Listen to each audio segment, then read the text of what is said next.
সংবাদ মাধ্যম সমাজ ও রাষ্ট্রের দর্পণ। একটি সংবাদ বদলে দিতে পারে মানুষের দৃষ্টিকোণ।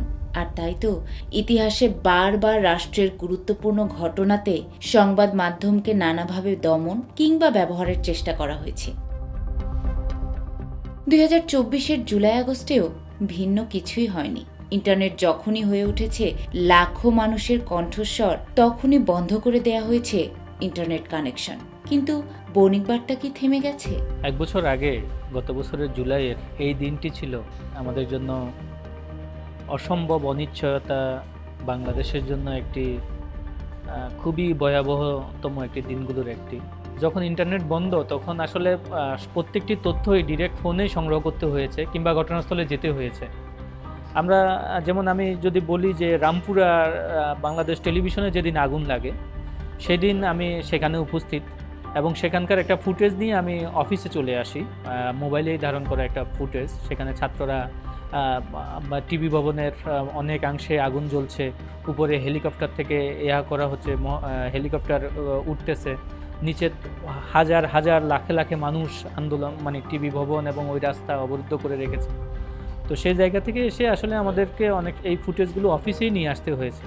গত বছরের আগস্টের এই দিনে আসলে আমরা সংবাদপত্রে যেভাবে কাজ করেছি সেটি ছিল বেশ চ্যালেঞ্জিং, এবং এটি আমাদের জন্য একটি সেই সঙ্গে ভয়ের এবং আতঙ্কেরও বলা যায়। কারণ আমরা সেই সময় কোনো নেট থেকে বিচ্ছিন্ন ছিলাম, মোবাইলেও কারোর সঙ্গে যোগাযোগ করতে পারছিলাম। তো বেসিক্যালি যেটা হয়েছে যে আমি অফিসের একজন ডেপুটি চিফ রিপোর্টার হিসেবে দায়িত্বে ছিলাম, ফলে রিপোর্টারদের সঙ্গে এক ধরনের কমিউনিকেশন সবসময় আমার দরকার ছিল, যেটি আমি করতে পারছিলাম না। বিশেষ করে ওই সময় অফিস থেকে কী ধরনের নির্দেশনা আসবে সেই অপেক্ষায় আমরা ছিলাম, কিন্তু সেটিও ঠিকঠাক মতো পাচ্ছিলাম না। রিপোর্টাররা সংশ্লিষ্ট বিটে নিজ নিজ উদ্যোগে কিন্তু গিয়েছে এবং সার্বক্ষণিক তারা চেষ্টা করেছে যে কীভাবে কোন তথ্যটাকে অফিসকে অবহিত করা যায়, এবং সেটি কখনো আমরা ফোনেও নিয়েছি, কখনো ডিসকানেক্ট হয়েছে, আমরা যোগাযোগ করতে পারিনি।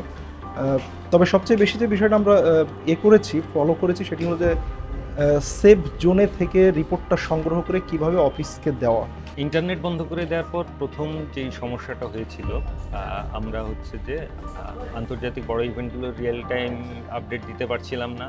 আবার আমাদের জেলা প্রতিনিধিরা দেশের বিভিন্ন স্থানে যেসব ঘটনা ঘটছে তার কোনো আপডেট দিতে পারছিলেন না আমাদের। তো সে সময় আমরা একটা একটা ইউনিভার্সাল সার্ভারের ব্যবস্থা করা হয়, যেখান থেকে যে আমাদের প্রতিনিধিরা আমাদের কোনোভাবে সংবাদ পাঠাতে পেরেছিলেন, কিন্তু ইন্টারনেট না থাকার কারণে সেখানেও অনেক সমস্যা হয়েছে। সে সময় যে অনেকটা 90 দশকের সাংবাদিকতায় ফিরে গিয়েছিলাম আমরা। অনেক নির্মমতা আমরা দেখেছি। তো সেই সময়টা আসলে আমাদের জন্য অনেক কঠিন একটা পরিস্থিতি ছিল। সেখানে ইন্টারনেট বন্ধ ছিল, যার ফলে আমাদের কমিউনিকেশনটাও অনেক কঠিন হয়ে পড়ছিল। আমাদের বিভিন্ন থানা বা বিভিন্ন জায়গাগুলোতে আমরা যে সংবাদ সংগ্রহের জন্য যাব, সেটাও তখন আমাদের জন্য বেশ কঠিন একটা পরিস্থিতি তৈরি হয়ে যায়, এবং আমরা হাসপাতালগুলোতেও তখন যেতে পারছিলাম না। সেখানেও আমাদের কভার করা খুব কঠিন হয়ে উঠছিল। পুরো কারণ বাজার, বাংলা মোটর, ফার্মগেট এটা একেবারে রণক্ষেত্রে ছিল। তারপর আমরা যদি বলি 5ই আগস্ট, দেখা গেছে যে 5ই আগস্ট আমরা পিকচারটা ক্লিয়ার না, কি হচ্ছে।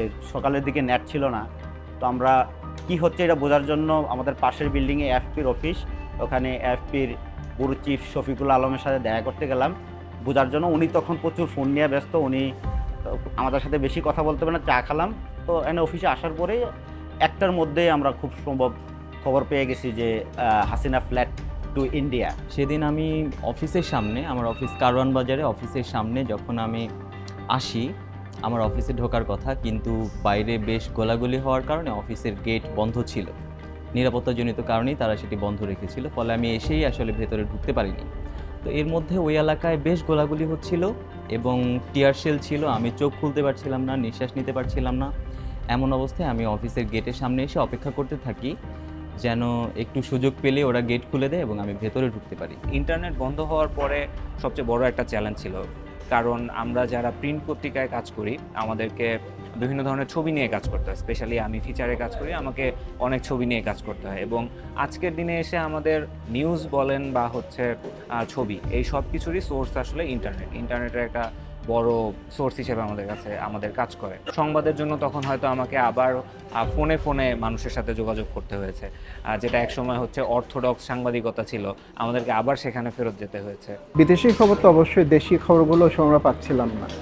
মানে এমন হচ্ছিল, যখন আবু সাইদ শহীদ হচ্ছিলেন যেদিন, রংপুর, আমি ঢাকার বাইরে ছিলাম, তো আমাদের 2 দিনের ট্যুর ছিল, আমরা ঘুরছিলাম, তারপর বিভিন্ন ছবি ইন্টারনেটে শেয়ার করছিলাম। কিন্তু ঠিক ঢাকায় আসার পর হলো কি, যে অফিসে জয়েন করলাম, একদিন মাথায় দেখলাম যে ইন্টারনেট কাজ করছে না, এবং টানা বেশ কয়েকদিন। তো এই ধরনের অসহযোগ বা বন্ধের ঘটনা, পুরো ইন্টারনেট শাটডাউনের ঘটনা আমরা আগে শুনি নাই আর কি। যে সময় পুরো একটা জাতিকে অন্ধকারে রাখার চেষ্টা করা হয়েছে, ইন্টারনেট বন্ধ করে বিচ্ছিন্ন করার চেষ্টা করা হয়েছে সাধারণ জনতাকে, আমাদের কর্মীরা তখনও জীবনের ঝুঁকি নিয়ে সঠিক তথ্যটি পৌঁছে দিয়েছে সবার কাছে।